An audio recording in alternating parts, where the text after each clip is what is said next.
Donc, par rapport à la première consigne, qui demande donc d'exploiter les documents 1, 2 et 3 pour expliquer la décision du médecin spécialiste des reins.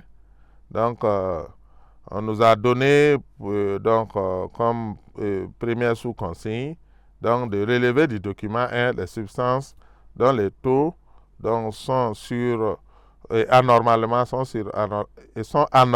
les taux sont anormalement élevés dans le placement de M. X.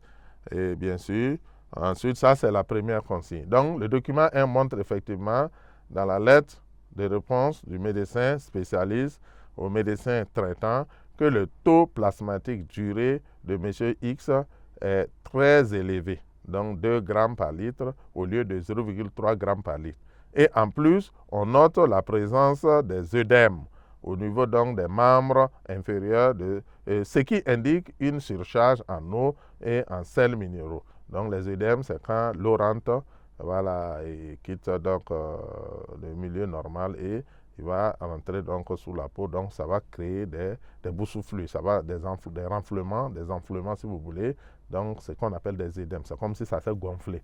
Voilà, on sent que voilà, il y a de l'eau, de l'excès d'eau qui a quitté son milieu naturel. Donc un problème donc, et bien sûr, de répartition donc, des substances dans l'organisme.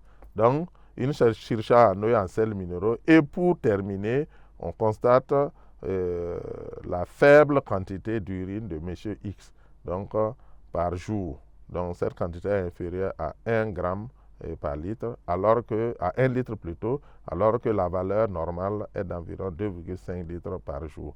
Donc voilà donc des éléments donc, qui permettent donc de trouver qu'il y a beaucoup d'éléments dont la quantité donc est anormale donc chez M. X. Ensuite, la deuxième sous-consigne, on dit de comparer, on compare la concentration en urée dans le plasma de M. X à celle donc de l'individu sain, puis faire une conclusion, tirer une conclusion si vous voulez. Donc nous proposons la réponse suivante. L'analyse du document 2 qui est un tableau comparatif des taux de protéines et d'urée dans le plasma et au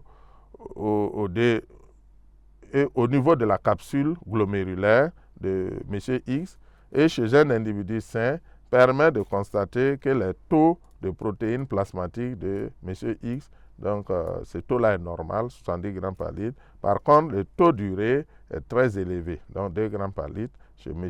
X par rapport au taux donc, du sujet normal qui est de 0,3. Donc on constate qu'il y a un fort taux d'urée donc au niveau du plasma, si vous voulez, au niveau du sang de M. X par rapport au sujet normal. Le taux de plasmatique chez M. X est de 2 grammes par litre, alors que chez un sujet normal, c'est de 0,3. Donc, c'est quand même énorme.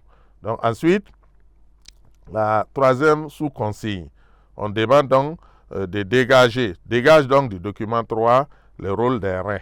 Donc, on peut donc apporter la réponse suivante. Au niveau du document 3, on constate au niveau de la filtration glomérulaire le passage de l'urée, alors qu'à cette étape, seul le glucose donc doit passer. L'eau et le glucose, l'eau et les sels minéraux donc, devraient donc passer. On peut donc conclure que il y a un dysfonctionnement, donc un mauvais fonctionnement donc, des reins chez M. X. C'est la raison pour laquelle le médecin donc, lui a suggéré donc, ce régime. Donc, du document 3, on peut aussi ajouter comme rôle des reins le fait que les reins donc, ont un rôle de filtration, donc de purification donc, de l'organisme, du sang. Voilà, du sang. Donc, il y a un rôle donc, de barrière vis-à-vis de certaines substances. Et ces substances-là, on peut noter donc les protéines et les lipides qui ne doivent pas passer donc, à travers donc, les reins. Ensuite, vous avez un rôle de régulateur donc, par rapport à certaines substances, notamment à partir d'un certain taux qui peuvent être éliminés par les reins. Vous avez aussi un rôle sécréteur, donc, qui est la sécrétion de certaines substances lorsque leur taux augmente dans le sang, notamment l'ammoniac et les acides qui sont éliminés sous forme d'acide hippurique. Enfin, il y a le rôle de filtre. Voilà, et ça va filtrer aussi certaines substances. Et on retrouve par rein environ 1 200 000 néphrons, donc unité de filtration glomérulaire. Donc c'est tout cela qui permet donc au rein de filtrer le sang, de purifier le sang, donc un rôle épurateur donc de tous ces déchets qui sont donc souvent nuisibles lorsqu'ils se trouvent en grande quantité dans le sang. Donc on demande ensuite l'hypothèse la plus plausible, c'est-à-dire que le journaliste a émis deux hypothèses. L'hypothèse que M. X consommait trop de protéines et il y a une hypothèse où il disait que M. X donc, a un problème de fonctionnement, une insuffisance rénale. Donc l'hypothèse juste est celle qui stipule donc une insuffisance rénale donc, chez M. X. Donc l'analyse des différents documents donc, permet donc de voir clairement que M. X a un problème au niveau de ses reins, un dysfonctionnement des reins, donc forcément on peut penser donc à une insuffisance rénale. Ensuite, pour ce qui est de la décision du médecin de le mettre sous régime, c'est une bonne décision. Donc la décision du médecin va permettre de soulager les reins de M. X qui souffre déjà avec les protéines qui sont en quantité normale. Donc il faut qu'on le mette sous régime en attendant de trouver une solution à son problème. En tout cas, le régime pourrait soulager donc les reins qui donc, ont d'énormes difficultés pour faire face aux différentes les protéines, puisque normalement les protéines ne doivent pas passer. Voilà, ne doivent pas passer. Et donc quand on les retrouve à un certain taux, ça veut dire qu'il y a problème. Ça veut dire que les reins sont soit lésés, en tout cas il y a un problème. Voilà, les glucoses hautes substances peuvent passer, on parle de glucosurie, lorsque le taux est élevé, par exemple chez les diabétiques, mais en aucun cas les protéines ne doivent passer donc dans les reins et dans l'urine. Quand on trouve des protéines dans l'urine, ça veut dire qu'il y a un sérieux problème qui perd donc une insuffisance rénale. Donc le médecin a bien fait donc de le mettre sous régime, qui va permettre de diminuer le taux de protéines dans le sang et en attendant d'apporter de plus amples solutions à son problème.